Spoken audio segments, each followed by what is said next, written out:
いろりの間。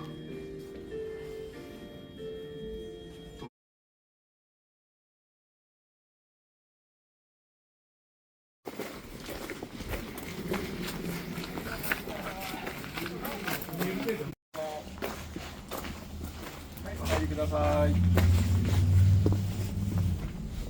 はい、どうぞ。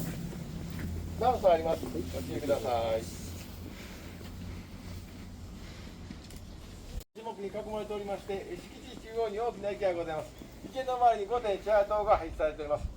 敷地面積が約6万9000平方メートルございまして、東京ドームの 1.5 倍ぐらいの大きさになります。皆様にはこれから桂駅専門機をご案内した後、この池の周りを一周していただきます。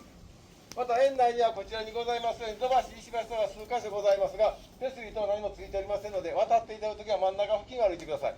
特に土橋ちょっと少し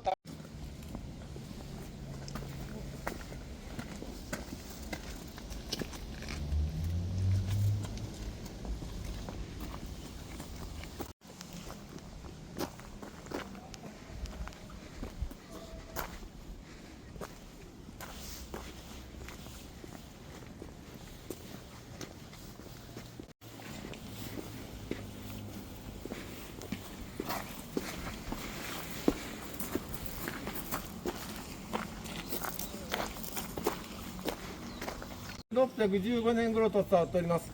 1615年と申しますと、大阪夏の陣で豊臣家が滅び、徳川政権が盤石の壁となった頃でございます。造営を始められましたのは、八条宮家初代年親王で、この方、御用税天皇の弟君であり、学芸に優れた質を持ちだったと伝わっております。その後、二代年親王はこの御殿を引き継がれ、着工から約50年でほぼ現状を作るとなっております。当初は桂別業、または桂三層と呼ばれておりました。その八条宮家ですが、後に桂宮と名前を変えられますが、明治になりまして、後を継ぐ方がいなくなり、ご絶居されております。その後、宮内省の主管となり、明治省も桂離宮と改称し、現在至っております。それで皆様、こちら正面の門をご覧ください。あちらの門が桂離宮の正門になります。表門またはおなり門と申します。天皇皇后両陛下をはじめ、各如来賓来法事はあちらの門からお入りになります。門中はヒノキの丸太を使用し、門扉と袖掛けは特殊張りとなっております。それでは次、先ほどくぐっていただきました後ろの門をご覧ください。こちらの門はみゆき門と申します。二代としては親王が御水尾上皇を迎えするために作られました。屋根はかやぶき、切妻造りとなっておりまして、柱、桁には阿部巻という木を使用しております。門扉は竹をすのこ状にした簡素な造りとなっております。それではそのみゆき門の下の道幅を見てください。みゆき門の下の道幅が約 3.5 メートルございます。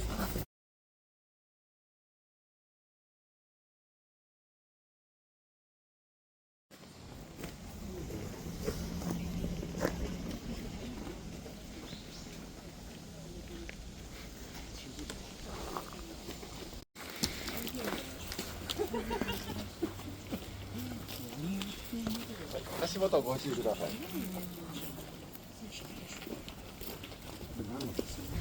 阿部巻です。はい。そうですね。これ結構手間暇かかってます。今日はこの長手の方向を差し込んでいる形。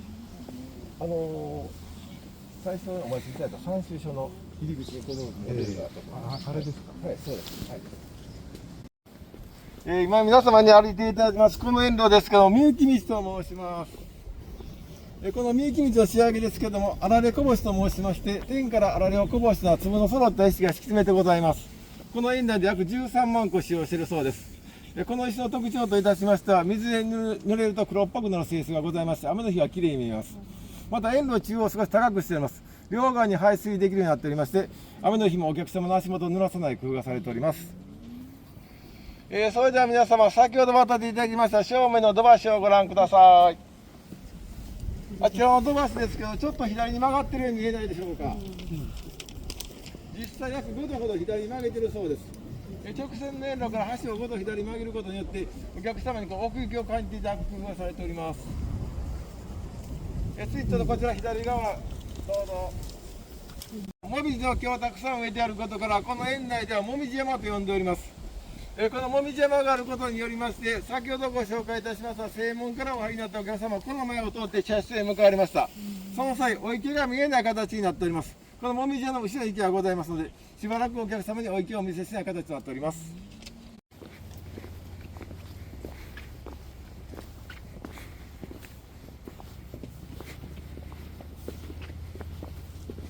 よろしかったら中どうぞ。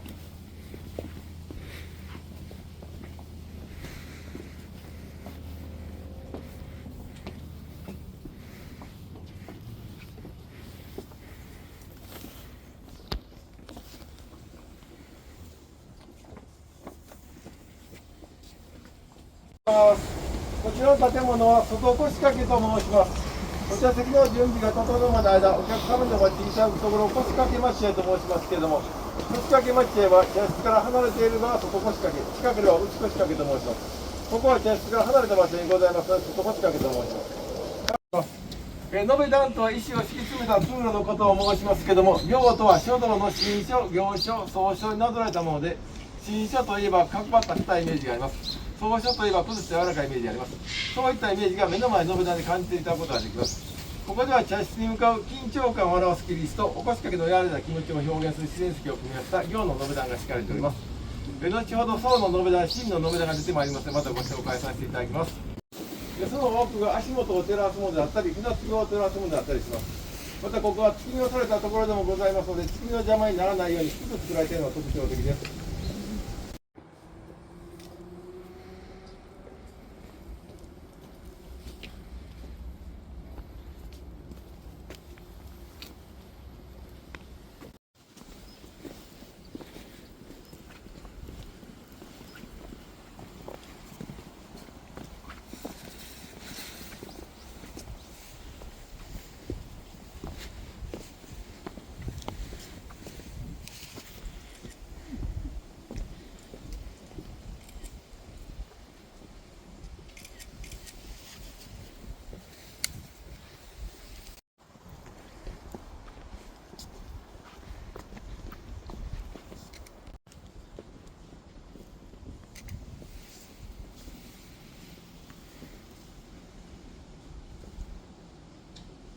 砂浜と申します。こちら海の景色を表現しております。砂浜の先端の左側になりますけども、岬の灯台みたいな灯籠がございます。さらにその先には小島と小島を挟んで石橋がかかっております。あちら日本三景の天橋立という店で作られたそうです。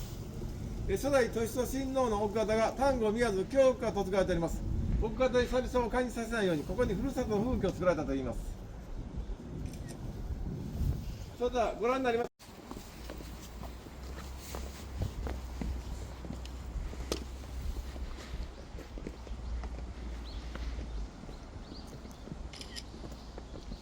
桂駅の中で最も格式の高い茶屋になります。八重の三角部分、中ほどに賞金と書かれた額が抱えられております。皆様にはこれからこちらの石橋を渡っていただきます。石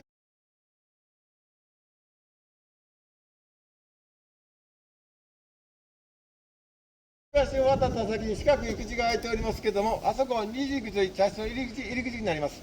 また茶室の中に障子窓を8つあることから、八つ窓の囲い、または八層席と申します。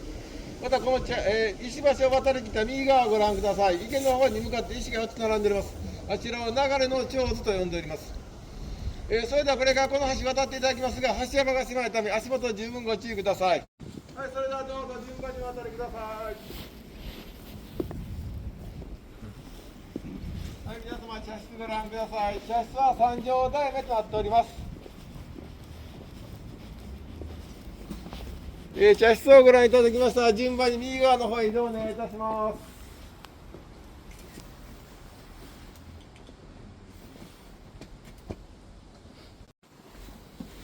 はい、順番に茶室の中をご覧ください。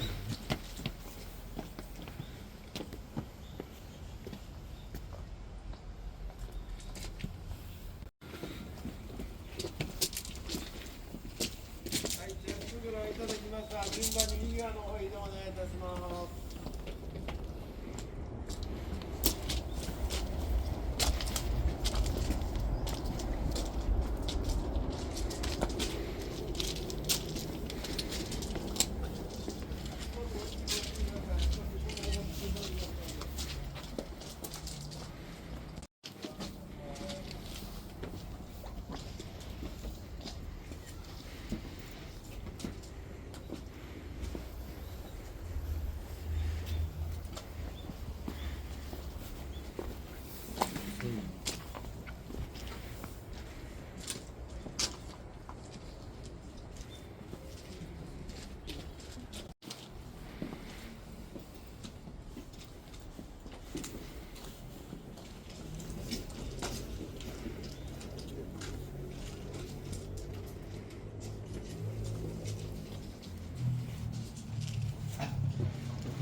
しい、それをアイデアというのを候補に置いた、その形で有名な時代になります。城がございます。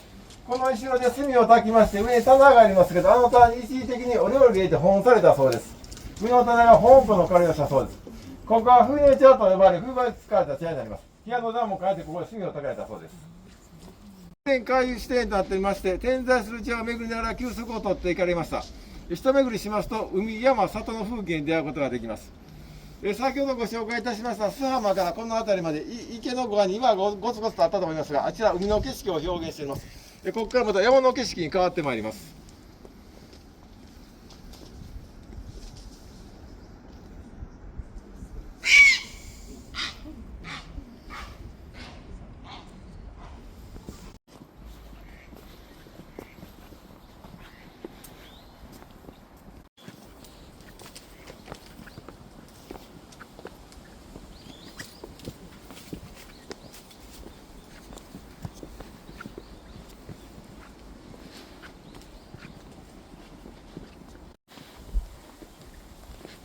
こちらの飛ばしを渡っていただきます。ご注意ください。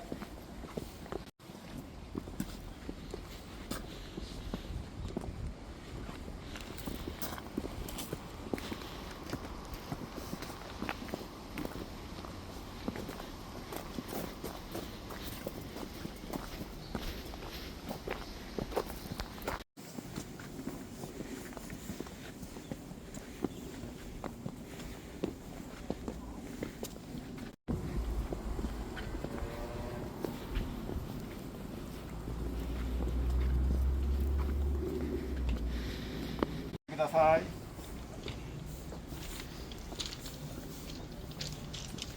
書いております。チェーンの中に玉が抱えられてまして、消化亭と書かれております。真ん中の字は花という字になるそうです。ここは春の茶屋と呼ばれ、当時はこの前に桜の木がたくさんあったと伝わっております。また当時はこの入り口にのれんがかけてあったそうです。この茶屋だけで休息を取りながら、後ろのレンジ窓越しに山深い雰囲気を楽しまれたといいます。ここで約半分ほど来ておりますので、皆さん適宜ご休憩ください。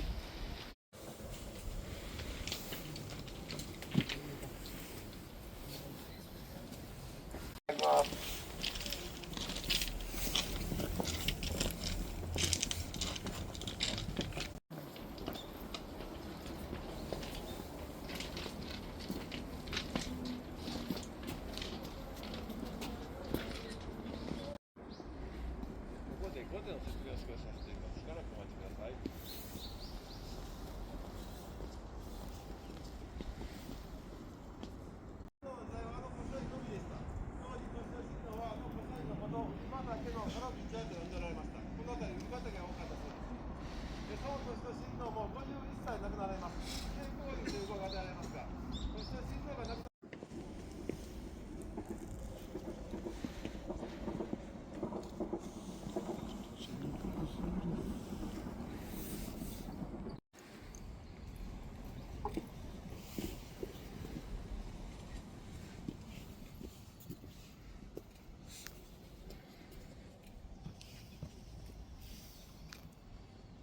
ここは茶屋ではなく寄宿棟です。宮家代々のお稲をするために建てられたそうです。しかし宮家は今ご前家されておりますので、京都御所から中国の太刀に入とされておりまして、現在このお堂の中には何も入ってございません。空の状態になっております。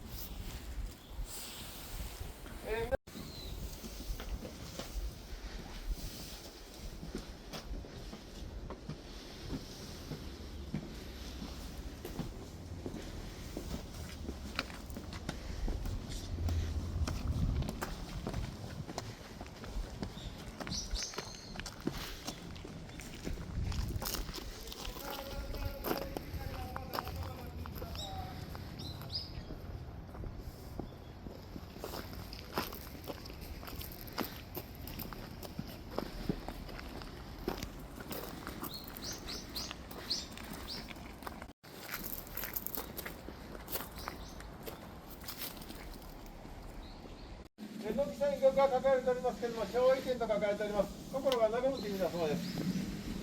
皆様が歩いてくられましたこちらの延べ段ですけども、自然石ばかりを使った層の延べ段となっております。またこの延べ段が長く作られていることから、こちらの建物が農村にぽつりと佇む農家の雰囲気を出しています。またこの建物、農家ということが、この正面の窓から見えますのは水田風景になります。これ、根刈り終わってしまってますから。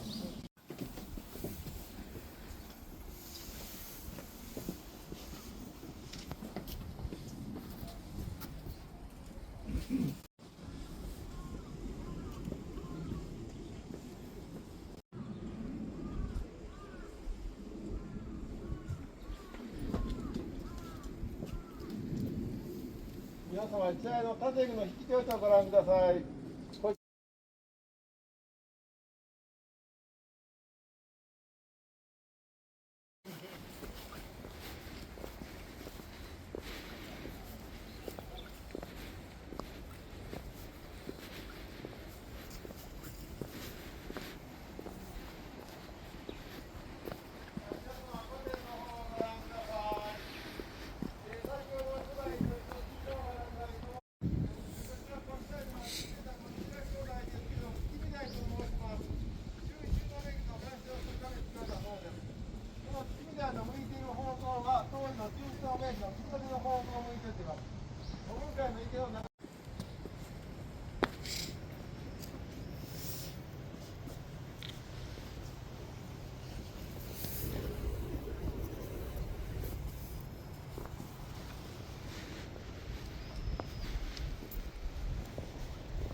見えませんよと、見えそうで見えないついたて松となっております。